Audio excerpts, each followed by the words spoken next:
سورہ فاتحہ 100 مرتبہ پڑھ کر جو دعا مانگی جائے وہ قبول ہوتی ہے۔ سورہ بقرہ کی تلاوت سے شیطان گھر سے بھاگ جاتا ہے۔ آیت الکرسی پڑھنے سے محتاجی دور ہوتی ہے۔ سورہ کہف کو ہمیشہ پڑھنے والا دجال کے فتنوں سے محفوظ رہے گا۔ والدین کی قبر پر ہر جمعہ سورہ یاسین کی تلاوت کرنے سے اس کی حروف کی تعداد کے برابر ان کے گناہ بخش دیے جاتے ہیں۔ سورہ الدخان پڑھنے سے مشکل دور ہوتی ہے۔ جو قریب المرگ ہو اس پر سورہ جاسیہ کا دم کرنے سے خاتمہ بالخیر ہوتا ہے۔ سورہ حجرات کا پڑھنا اور دم کر کے پینا گھر میں خیر و برکت کے لیے مفید ہے۔ سورہ قاف پڑھنے سے جو باغ ہوتے ہیں ان کے پھلوں میں کثرت ہوتی ہے۔ سبحان اللہ۔ سورہ رحمان 11 بار پڑھنے سے تمام مقاصد پورے ہوتے ہیں۔ سورہ واقعہ جو شخص روزانہ پڑھے گا اسے کبھی فاقہ نہ ہوگا۔ سورہ ملک کو ہر رات پڑھنے والا عذاب قبر سے محفوظ رہے گا۔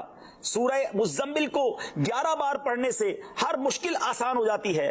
سورہ مدثر کو پڑھ کر حفظ قرآن کی دعا مانگنے سے قرآن کریم کا یاد کرنا آسان ہو جاتا ہے۔ جو بچے حفظ کر رہے ہیں ان کے لیے زبردست وظیفہ ہے۔ سورہ النازعات پڑھنے سے جاں کنی کی تکلیف نہیں ہوگی۔ سورہ دحا پڑھنے سے بھاگا ہوا آدمی واپس آ جائے گا۔ سورہ علم نشرح کو جس مال پر پڑھ دیا جائے اس میں خوب برکت ہوتی ہے۔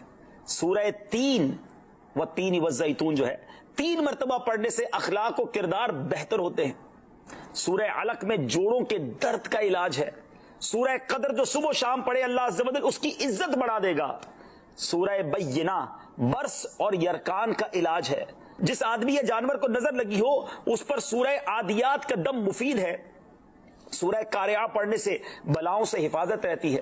سورہ تکاثر کو 300 بار پڑھنے سے جلد قرض ادا ہو جاتا ہے۔ کئی لوگ کہتے ہیں جناب قرض بہت ہے، چلے قرآن کا وظیفہ لے لیں، الہاکم التکاثر۔ یہ جو سورت ہے 300 بار پڑھنے سے بہت جلد قرض اتر جاتا ہے۔ سورہ عصر پڑھنے سے غم دور ہو جاتا ہے۔ سورہ ہمزہ اور سورہ فیل دشمن کے شر سے حفاظت کے لیے، اور سورہ قریش جان کی حفاظت کے لیے بڑی مجرب ہے، بڑا کمال کا وظیفہ ہے۔ سورہ ماعون بڑی مشکل کے وقت میں پڑھنا بہت مفید ہے۔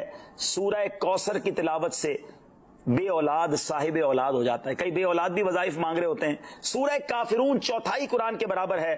سورہ زلزال نصف قرآن کے برابر ہے۔ سورہ اخلاص 1/3 قرآن کے برابر ہے۔